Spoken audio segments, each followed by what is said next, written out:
Well, welcome to the channel, Reverend Dr. J.W. Morrison, theologist here at Pretty Beach, which is on the Kill Care side of Ettalong. That's Ettalong on the other side there. We're doing a block job. It's been hard, but we're doing it. Look at the office window for our work.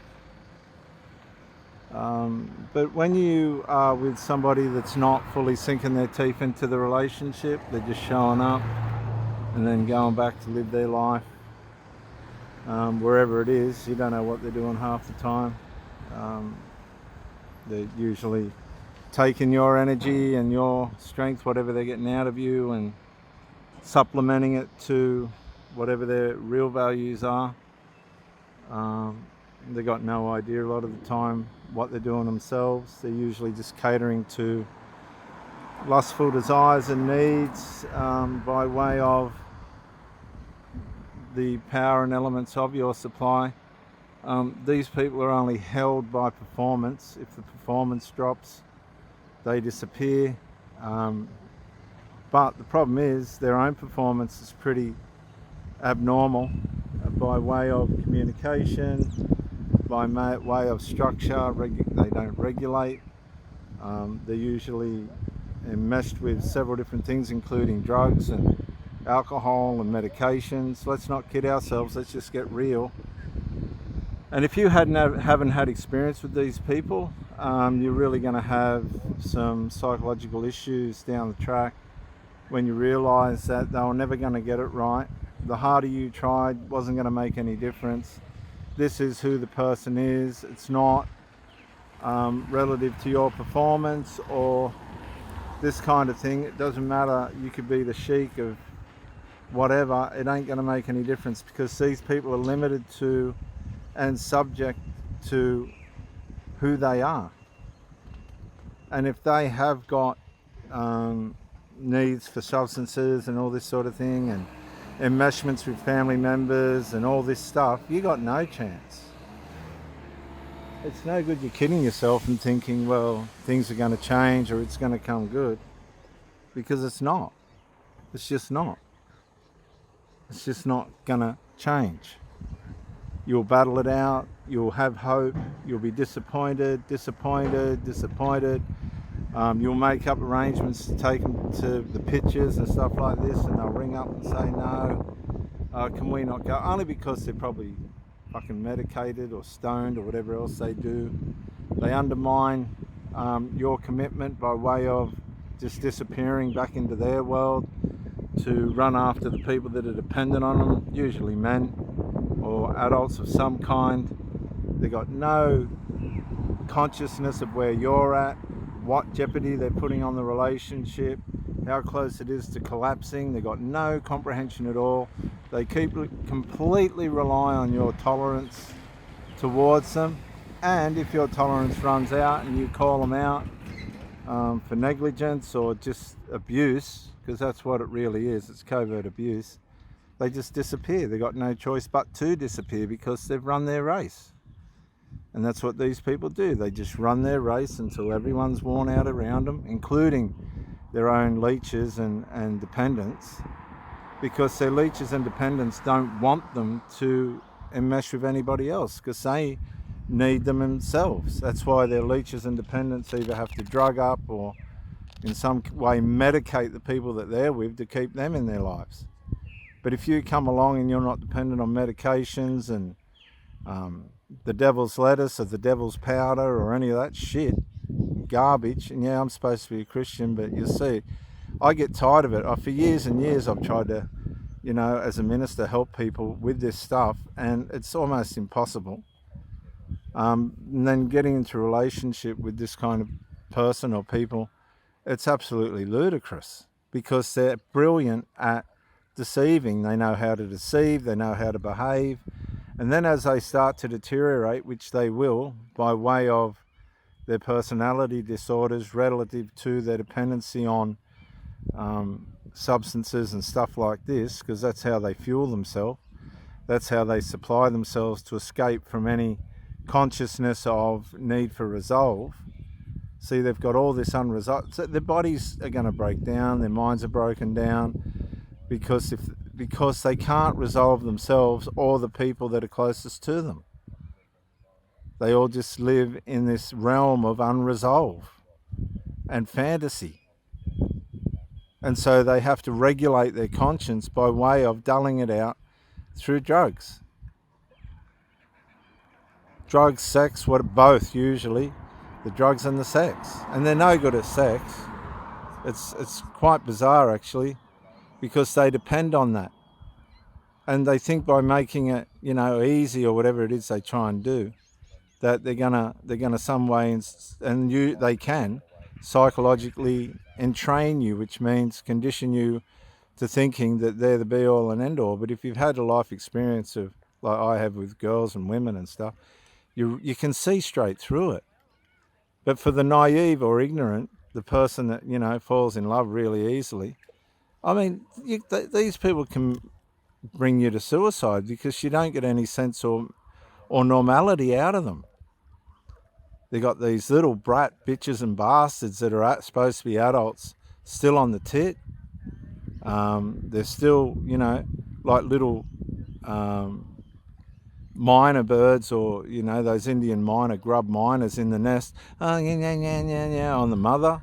The mother's groomed them to be dependent on her, so that she's got the security of knowing that someone will always be there, because 9 times out of 10 they've already defeated themselves in the relationship before it's already started.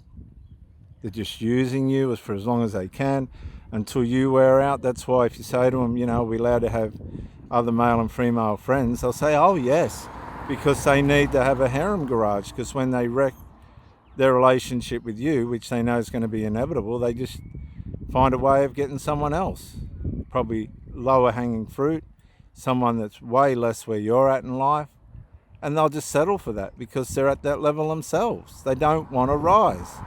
They're not going to get anywhere in life. They've wasted the majority of their life. If you're 50 years old and you're going to live till 70, you've wasted 2/3 of your life, maybe 4/5 of your life, depending on how long you live and how hard you're wrecking yourself. You see, it's not just the substance abuse that's destroying them. It's their addictions and habits that are attacking their body organs and mind and brain and all the rest of it. You add to that the stresses of failed relationships and making idiots of themselves and thinking it's okay, and then pretending that there's nothing wrong, and then entertaining idiots that haven't matured or grown up. Well, I had one bloke say, I'm watching this play out. It's like a horror theatre. I'm going to the mines. And you could see he's trying to panic the mother. Oh, he's going to move away and I'm not going to see him. And he'll never go into the mines over on the other side of the country. He wasn't going nowhere. And they try and panic, cause, trauma bond. They'll trauma bond each other within the family, and you're watching it and you're going, this can't be real, but it is. You start to try and delude yourself and think, this just ain't, it's so far out of order and so far ridiculous and infantile, you think this ain't real, but it is. So you're deluding themselves, they're deluding each other. Everybody ends up in this delusion and everybody's trauma bonded. It's crazy. Meanwhile, you're putting on, breakfast, dinners, entertaining them, showering them, intimacy and all that, and you can't even get a cup of tea at their place because family members can't stand the fact that they're sharing themselves with somebody outside the family. It's like a horror movie, and you're trying to tolerate it, and you're going, it's not going to come good. That's how covert emotional incest works and narcissism works. It is not gonna go good. And you're in a delusion if you think it is. You've got some kind of pride or ego going on that's, just as bad as the personality disorders that you're trying to deal with and the drug addicted people that you're trying to deal with. It's not going to end well for anyone unless you've had the experience and you know when it's time to call it. You've just had enough. I can't do this anymore. It's just not going to end well for anyone. It doesn't. It can't. because they're too far gone. They've groomed their children to be addicts. They've groomed their children to be dysfunctional and hate, the people that are possibly going to help them. They don't know who's trying to help them or love them. It's all just doubt and unbelief and hatred and irregulated behaviour. There's no sanity in it. And they make out they're this and that and all the other, and then the next thing you're realising they're just not. They want to go and, run to their addictions, run to the people that are dependent on them. They're running around trying to rescue people, and they're all like seagulls with fishing line tied around their legs, and, like a fish swimming around with a hook in its mouth. They just don't know how to really fix things, and they think they're each other's therapists and doctors, and it's a mess, man. It's a mess. And you come to the point where you just realise, like, wow, this ain't even sane. It's not even sane. And so you bail out. And then you get people ringing you up. Have you been with? What did they do to you? And you're stuck. You just hang up. And then a couple of weeks later, someone will ring you up. Were you the boyfriend of, or did they? And you just hang up. A month later, somebody else rings. You go, well, how do they know this? What's going on here? And so you just go, another mess. And you just keep rising, and they just keep disintegrating. That's like some kind of a joke. You warn them what the consequences are. They think they're going to get out of it unscathed. Then months pass, and they keep going down the tubes. They fall into the pit that they're built, and you're rising because you're trying to learn how not to be half-hearted or be, dysfunctional. But nah, they ain't going to change, man. They ain't going to change, and they're just going to go down the tubes until they're gone. They've got mess all around them. They've got casualties all around them. And that's just how it works. Reverend Dr. J.W. Morrison out.